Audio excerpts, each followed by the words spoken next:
Hola, buenas tardes. En primer lugar, quiero agradecer a la Sociedad Cultural Gijonesa que haya organizado la presentación de este libro, bueno, más que la presentación de este libro, un acto en el que el libro, bueno, pues nos sirve de pretexto, ¿no?, para mantener un debate tan interesante, ¿no?, y que espero que luego se sumen todos, os suméis todos vosotros, ¿no?, y vosotras.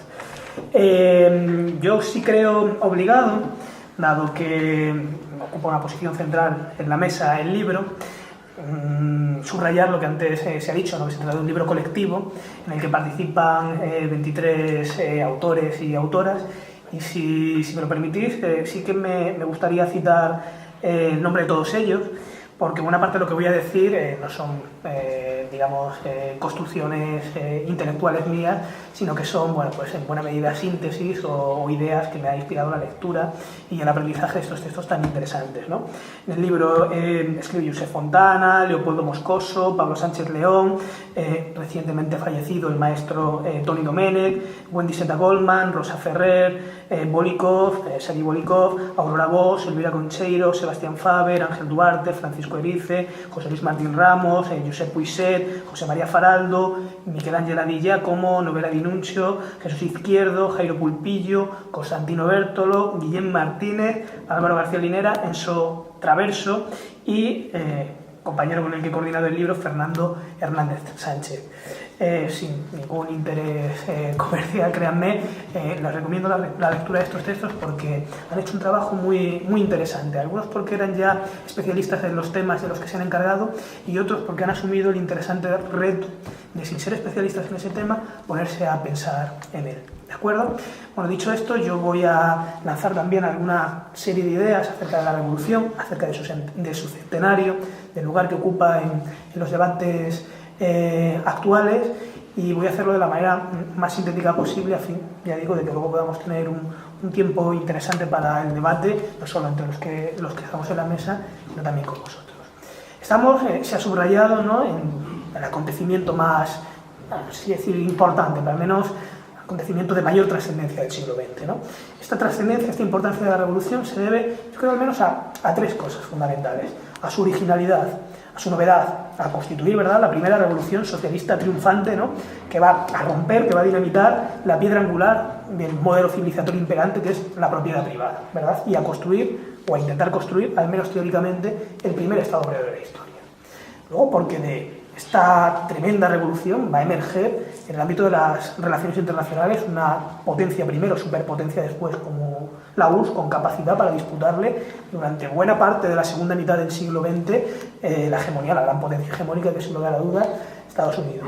Y luego porque frente a esa adjetivación como rusa, que sin embargo se merece, ¿no?, la revolución de 1917, hay que subrayar que se trató, porque fue concebida y fue percibida de tal suerte como una revolución mundial. Bueno, más bien como el detonante de una revolución mundial que, pese a verse frustrada a comienzos de los años 20, va a inspirar luego, esto es muy interesante, que los tiempos de la revolución no son tiempos lineales, son tiempos de flujos y reflujos, va a inspirar posteriormente movimientos militares, oleadas revolucionarias y procesos de descolonización tras los cuales 40 o 50 años después, un tercio del mundo va a estar regido por sistemas políticos teóricamente inspirados en este proceso revolucionario. ¿De acuerdo? Me parece fundamental, ¿no?, ver cómo va a ser percibida, cómo va a ser leída la Revolución Rusa. Los países capitalistas como el principal enemigo interno y externo. Es decir, va a ser percibida como un ariete, ¿verdad?, que trata de tumbar la fortaleza de Occidente, como un caballo de Troya, ¿no?, que con nocturnidad y alevosía, a través de los partidos de la Comintern, a través del mundo de la cultura y a través de los sindicatos, trata de contagiar el cuerpo social. Y a contener o a reprimir esta amenaza van a dedicar buena parte de sus esfuerzos, ¿no?, una suerte de medidas muy complejas y de todo tipo que van a bascular, que van a moverse, van a oscilar entre dos polos extremos, ¿no?, el fascismo por una parte y el reformismo social preventivo por otra, por más que ni el fascismo ni lo que más tarde llamaremos Estado de Bienestar se expliquen exclusivamente como reacción a la Revolución Roja. ¿De acuerdo?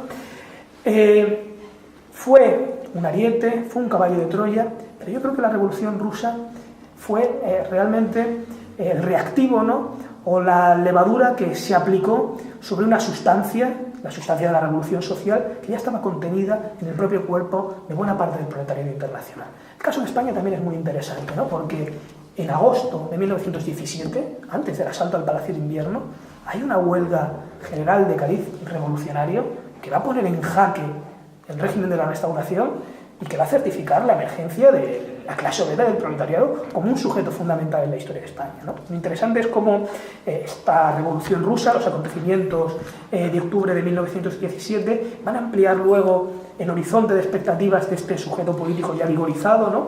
Van a generar una sensación de empoderamiento y autoconfianza considerable y van a provocar que esa especulación utópica acerca del futuro tan característica del primer movimiento obrero ceda ya lugar a la perspectiva y sobre todo a un sentido más estratégico que intuitivo de la acción política.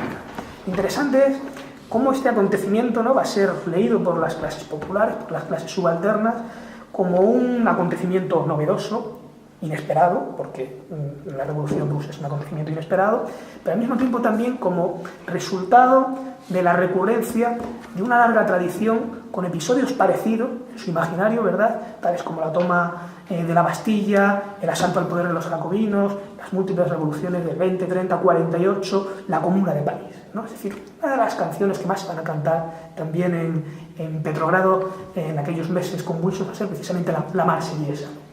Y lo interesante es cómo buena parte del proletariado va a proyectar sobre este acontecimiento tan remoto sus propias ilusiones y anhelos, ¿no?, adaptando la información que en aquel contexto comunicativo tan peculiar podían estar recibiendo en los contornos de su propia imaginación política. Y esto va a dar una potencia extraordinaria al acontecimiento que explica muchas cosas.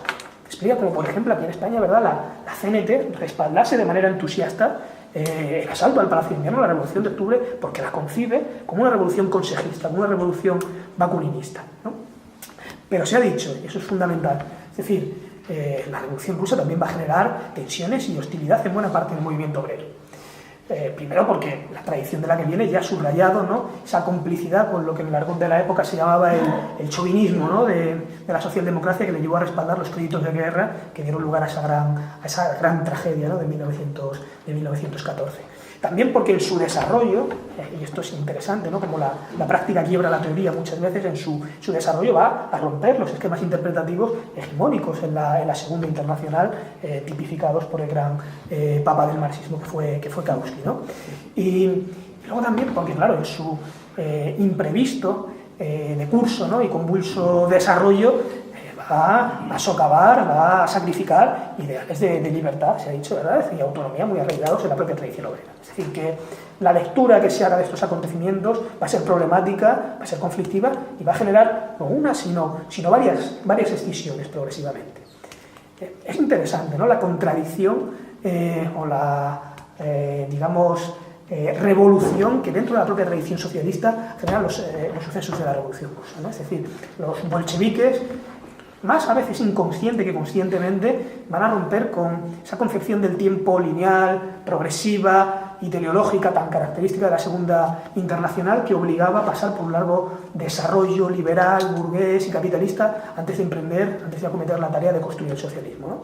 Que al final los bolcheviques van a leer esas famosas condiciones materiales como condiciones de posibilidad, ¿no?, y a ampliar el horizonte de lo posible por medio de una acción política que va a poner el acento en los momentos de oportunidad y en la urgencia de la ocupación del poder político, de acuerdo con una concepción teórica bastante sofisticada que por primera vez lee o interpreta la revolución en términos geopolíticos, ¿no? Se ha hablado de la teoría del eslabón más débil, ¿no? Es decir, me refiero a la apuesta exitosa de los bolcheviques, ¿no?, de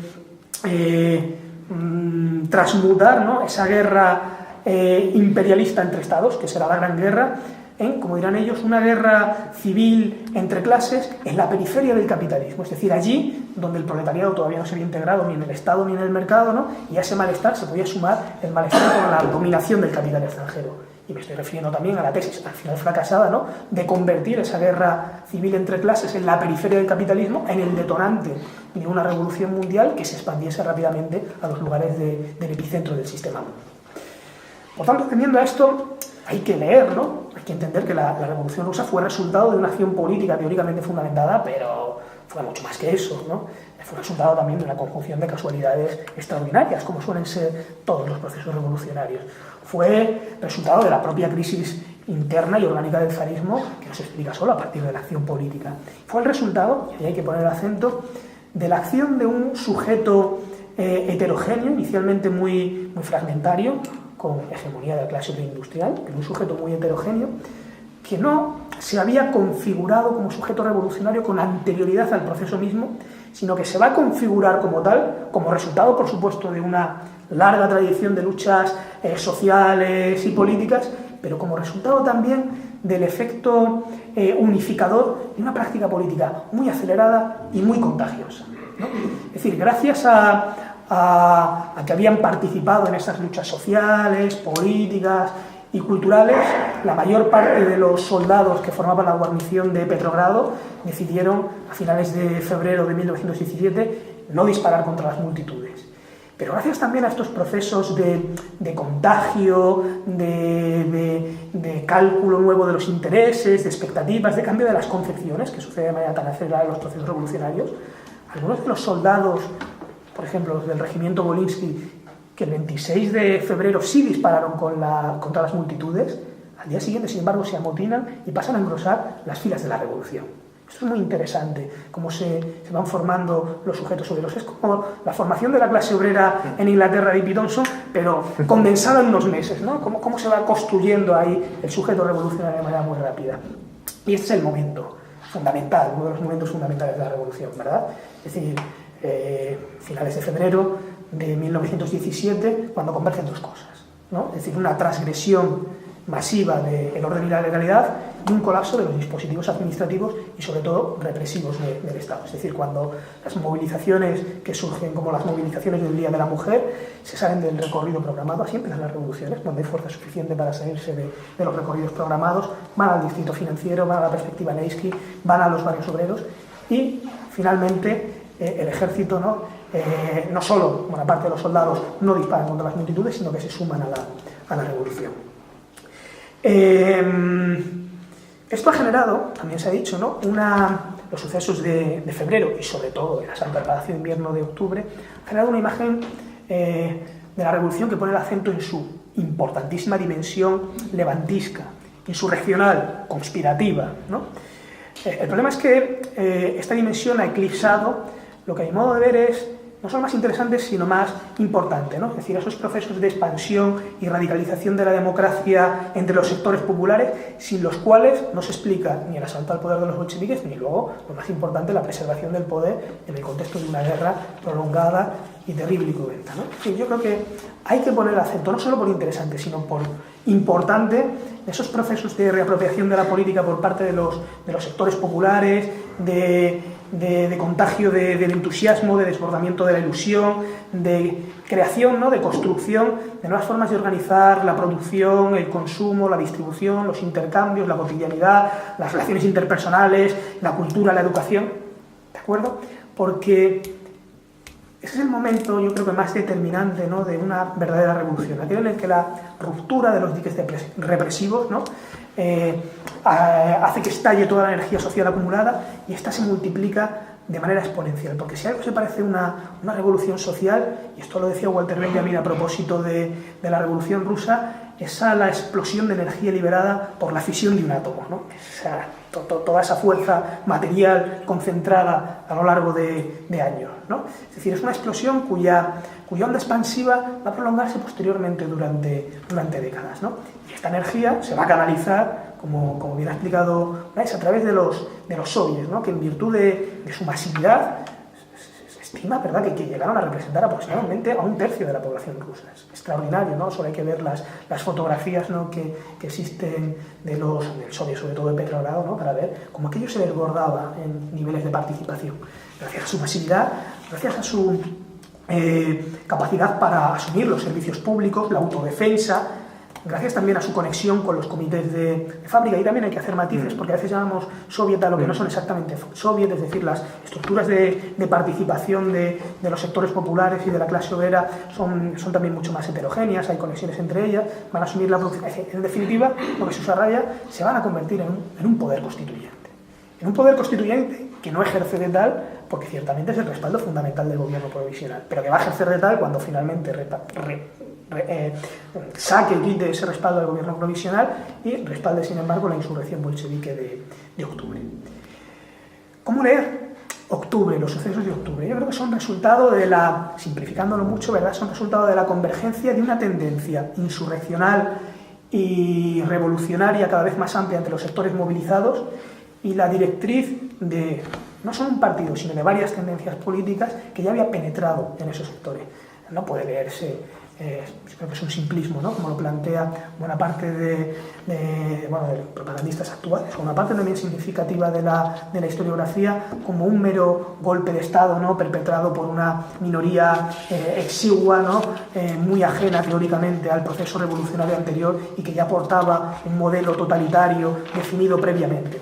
Esto significaría que los procesos revolucionarios pueden imponerse simplemente por medio de medidas coactivas, ¿no? Y sin una base social importante, o bien que esta base social puede ser, digamos, abducida y llevada al delirio por unos intelectuales fanatizados y extraordinariamente audaces. Yo creo que esta tesis, que está en buena parte de la historiografía conservadora, al final reproduce vicios que tienen que ver con una concepción, yo creo que muy simplista, muy idealista, muy elitista, ¿no? Y también muy paternalista de los procesos sociales, ¿no? O sea, yo creo que lo que se constata efectivamente es, en ese momento de octubre, es la hegemonía que en buena parte de los sectores movilizados han conseguido los bolcheviques, pero entre los sectores movilizados que ya venían confrontando con un Estado que, además de haber bloqueado pues, estos dispositivos administrativos y represivos, carecía de la base social suficiente para mantenerse en pie. Es decir, yo no creo, como obviamente ha planteado el relato oficial del bolchevismo, que la Revolución de Octubre fuera la consecuencia lógica o más coherente del proceso revolucionario que se desata en febrero, pero sí creo que es un golpe de timón que guarda una coherencia importante con algunas de las tendencias ya originarias en febrero y que son las que van a ir, digamos, ampliándose a lo largo de esos meses tan convulsos. Yo creo que octubre del 17 pone de manifiesto un momento crucial con el que hasta entonces, y quizá posteriormente, han tenido que vérsela buena parte de las revoluciones sociales, ¿no? Esto lo explica muy bien Álvaro García Linera en su artículo, ¿no? O sea, las revoluciones sociales surgen siempre, digamos, de la expansión y la radicalización de la democracia a pequeña escala, ¿no? Es decir, en fábricas, centros de trabajo, barrios, municipios. Pero claro, para que la revolución se imponga a sus enemigos, ¿no? Y para que no sucumba sobre todo a su propio caos, es necesario que se coordine a nivel nacional. Y por eso hace falta la intervención de una institución especializada en la gestión, dice Álvaro García Linera, del Universal, es decir, una intervención, ¿no? De un órgano especializado precisamente en el desarrollo de una acción unificadora, es decir, la acción del Estado. Claro, la clave está en que en que esta acción unificadora del Estado no asfixiase la autonomía de lo social, de donde procede realmente la energía revolucionaria. Y la clave también está en que efectivamente esa autonomía de lo social no degenere en caos improductivo y en vulnerabilidad ante el enemigo, ¿no? Claro, la respuesta aparentemente sería muy sencilla. Dice, bueno, pues construyamos un Estado democrático, ¿no? Que al tiempo que sea fuerte tenga capacidad suficiente para canalizar y no asfixiar toda esa energía procedente de lo social. Pero claro, así como en los momentos revolucionarios estos poderes democráticos a pequeña escala se construyen de manera rapidísima y vertiginosa, construir un Estado democrático, fuerte, que sea capaz de canalizar y no asfixiar esa energía social es algo que puede llevar ya no años sino décadas. Y la contrarrevolución está ahí, la amenaza está ahí. Entonces, la solución que se suele dar a los procesos revolucionarios, y que sin duda se da aquí con creces, ¿no? Es la formación de un poder estatal férreo con unas atribuciones excepcionales no fiscalizadas. Eso es lo que hacen los bolcheviques, o mucho más de eso. Mucho más de eso es lo que hacen los bolcheviques en enero de 1918, cuando efectivamente suspenden la Asamblea Constituyente, resultante de unas elecciones en las que han quedado segundos, aunque primero en las principales ciudades del país. Y es entonces cuando los bolcheviques van a construir, esto lo explica también en su texto el maestro Toni Domènech, ¿no? Se van a construir su particular dictadura del proletariado de tipo soberano, dice, muy distinta, por otra parte, de la dictadura del proletariado de tipo fideicomisaria, a la cual, muy esporádicamente, apelando a la tradición republicana, se habían referido Marx y Engels. Es decir, una dictadura del proletariado consistiera en la construcción de una institucionalidad temporal dotada de amplios poderes que más pronto que tarde debería disolverse y rendir cuentas ante el órgano de representación popular que la habría elegido. Pero los bolcheviques construyen otra cosa, ¿no? ¿Por qué construyen esta dictadura? Yo creo por tres razones, ¿no? Yo creo que hay una conciencia generalizada, razonable hasta cierto punto en estos procesos tan acelerados, tan convulsos, de que la voluntad popular expresada en esas elecciones había quedado desfasada con respecto a la formación de una voluntad popular revolucionaria al alza, ¿no? Ralentizando el desarrollo de un proceso que dependía de la celeridad para su propia supervivencia, ¿no? He expresado otras veces la imagen de este tren, ¿no?, que para llegar a la cima necesita coger mucha velocidad porque si no cae, aunque solo sea por su propia inercia hacia atrás. Hay otra razón, que es fundamental, y es que entonces de lo que se trataba era de defender una revolución acosada que no se concebía como el momento de construcción del socialismo, sino como el detonante de una revolución mundial que luego ya vendría a generar las condiciones necesarias para construir el socialismo. Es decir, es una salida temporal que, sin embargo, luego obviamente se cronifica. Y en tercer lugar, y es el debate lo planteado Gray, y hay que coger ese toro evidentemente por los cuernos, porque la mayoría de los bolcheviques que venían a la cabeza tienen una concepción realmente instrumental de los valores democráticos. Y en estas circunstancias van a considerar necesario, sin ningún tipo de complejos, prescindir radicalmente de ellos, como así se lo va a hacer saber de manera crítica una simpatizante por otra parte de la revolución, como es Rosa Luxemburgo. ¿De acuerdo? Ahora bien, hay que contextualizar, ¿no? Porque esta dictadura del proletariado de tipo soberano no se va a construir en un contexto europeo caracterizado por este relato presentista y anacrónico como el Edén de la democracia. Es decir, nos encontramos en un contexto europeo donde lo que abundan son pues, monarquías autoritarias o monarquías sí, constitucionales, pero basadas en la soberanía compartida, o bien repúblicas, ¿no?, muy limitadas por el sufragio censitario, por el sufragio universal masculino. ¿De acuerdo? Bueno, esta revolución insurreccional, ¿no?, va a derivar automáticamente en una truculenta guerra civil, ¿no?, de 1918 a 1921, que los bolcheviques van a ganar gracias a un genio militar inusitado, ¿no?, gracias a una adhesión social amplia e importantísima que se explica a partir de esa energía social liberada en los meses que siguen a febrero, y gracias, por supuesto, como así lo van a reconocer ellos abiertamente, a la aplicación de una política de violencia y de terror inmisericorde, no solo para con el enemigo, sino para con las disidencias que van a ir surgiendo internamente, no ya políticas, sino sociales. Claro, está interesante, ¿no?, es que y lo terrible también, ¿verdad?, es que esta lógica militar con la que hicieron frente a esta guerra tan truculenta va a penetrar en la forma de construir el socialismo y de difundirlo posteriormente fuera de Rusia, ¿no? Y lo tremendo, ¿no?, es que la experiencia de esta doble amenaza, ¿no?, tanto interna como externa, más de 13 países se vieron implicados voluntariamente en el boicot a la revolución, va a ser interiorizada por los bolcheviques con una forma de ansiedad crónica, ¿no?, que ya con posterioridad a la amenaza real de la guerra civil se va a somatizar pues como una cultura, ¿no?, de alerta constante, de vigilancia constante o de despliegue de mecanismos represivos preventivos. Y eso está ahí, ¿no? No es, como se ha presentado tampoco en el relato, digamos, dominante o negro de la revolución, una excepcionalidad a la época, sin perjuicio de las nuevas formas de violencia instauradas por los bolcheviques y de las nuevas formas de justificación de la violencia instauradas por los bolcheviques. Estamos en un contexto que, si se caracteriza por algo, es precisamente por como diría el otro, ¿verdad?, de la concepción de la guerra y la limpieza política como la continuidad de la política por otros medios, como la expresión de la política misma, ¿no? Es decir, las prácticas terroríficas ya habían sido aplicadas por el Estado zarista, las del Ejército Blanco no se quedaron a la zaga, y qué decir de los dos episodios, digamos, más brutales de la contemporaneidad hasta entonces, que habían sido, sin lugar a dudas, el colonialismo y la propia Gran Guerra, ¿de acuerdo? Es una violencia a la que los bolcheviques van a imponer con creces su propio sesgo, es una violencia que forma parte del contexto de la época. Y dejando de lado la NEP, ¿no?, por ahorrar pues no hace un seguimiento exhaustivo, ni siquiera cronológico, que no tiene mucho sentido, damos un salto hacia el estalinismo, ¿no?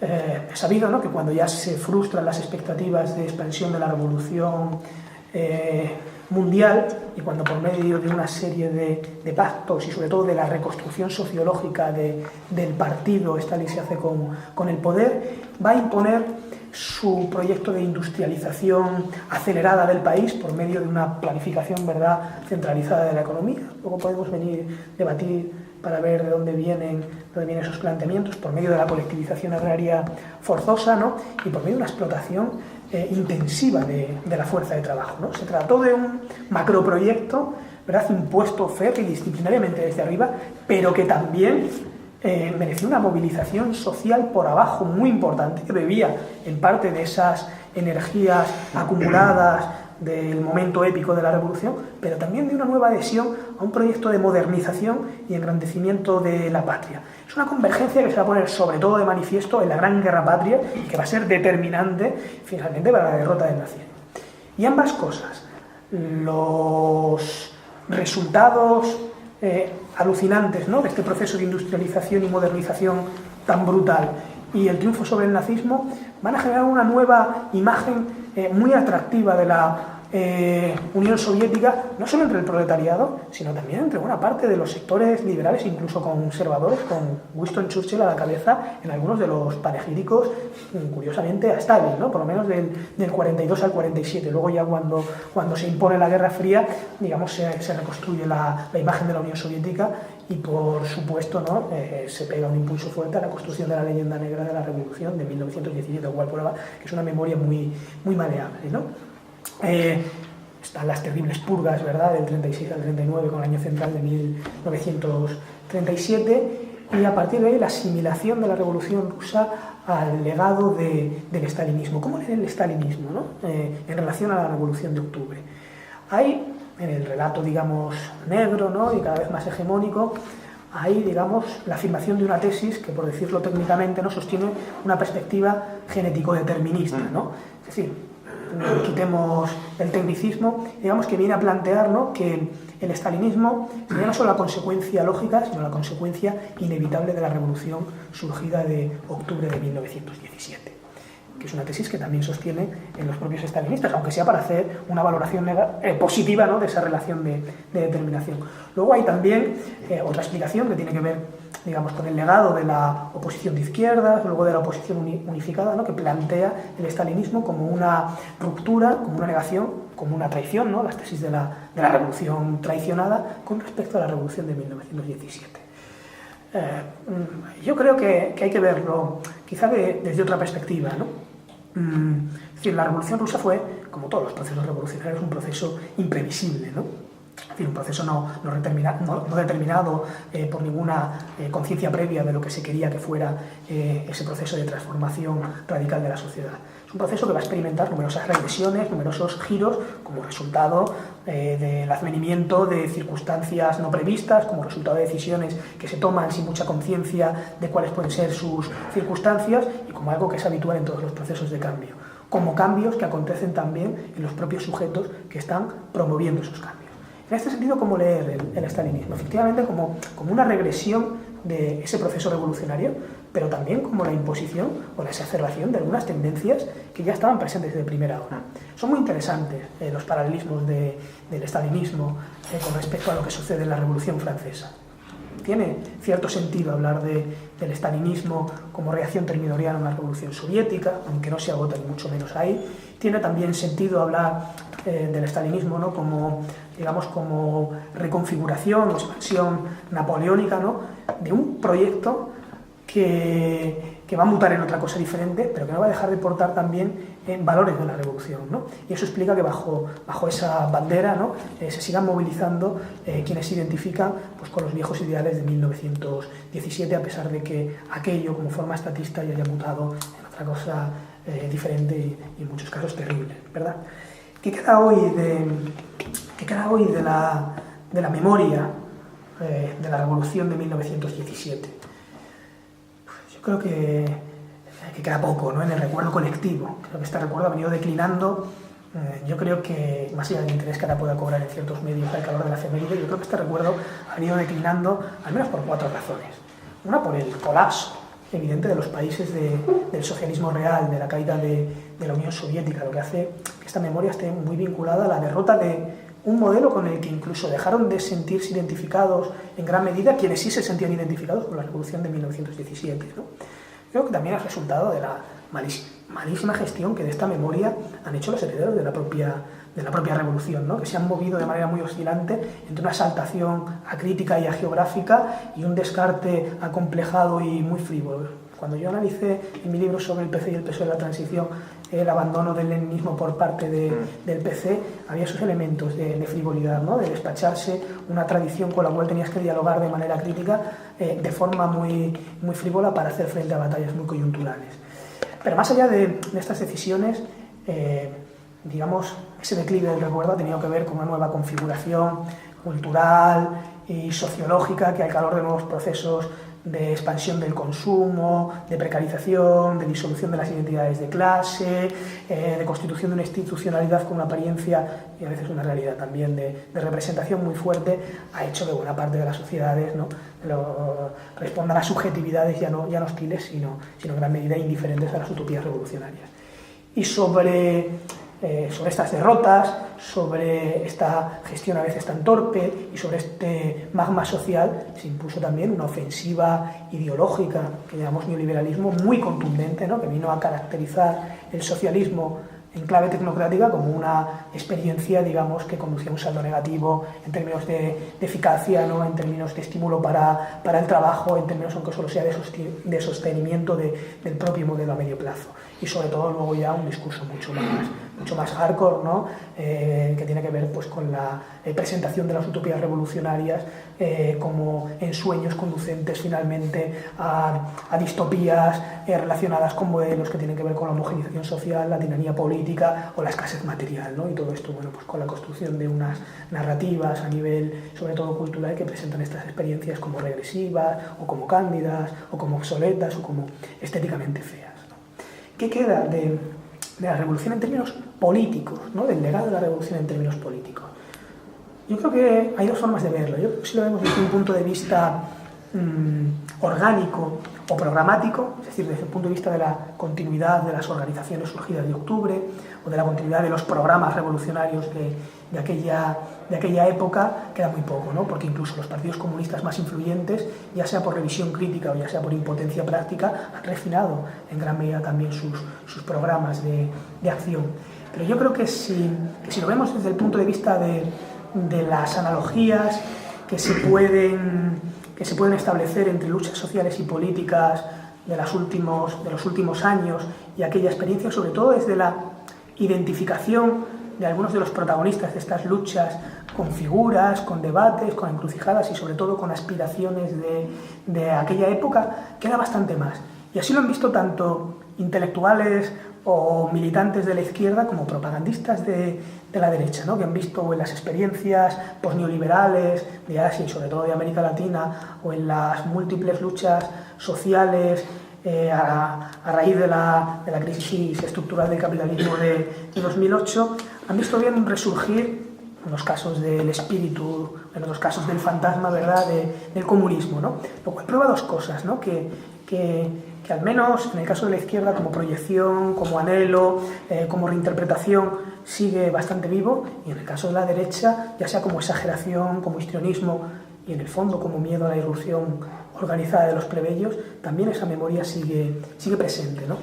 ¿Cómo podríamos hoy, cómo creo yo que deberíamos o podríamos mirar hoy la revolución, ¿no? Yo creo que primero liberando la perspectiva y tratando de salir de la posición de confort, ¿no?, que entraña la reafirmación de los apriorismos característicos de las distintas tribus de las que cada uno de nosotros procedemos y sobre todo saliéndonos también de la posición de confort de ese relato hegemónico, ¿no? O sea, yo creo que si no salimos de ahí, ¿no?, si nos atendemos, digamos, a esa perspectiva, al final no veremos otra cosa que efectivamente el desarrollo lineal de un proceso brutal al final fracasado, ¿no? Pero yo creo que si liberamos la perspectiva nos podemos encontrar con un proceso inmenso, con un proceso fascinante, ¿no?, marcado por una intensificación, por una aceleración extraordinaria de del tiempo histórico, ¿no?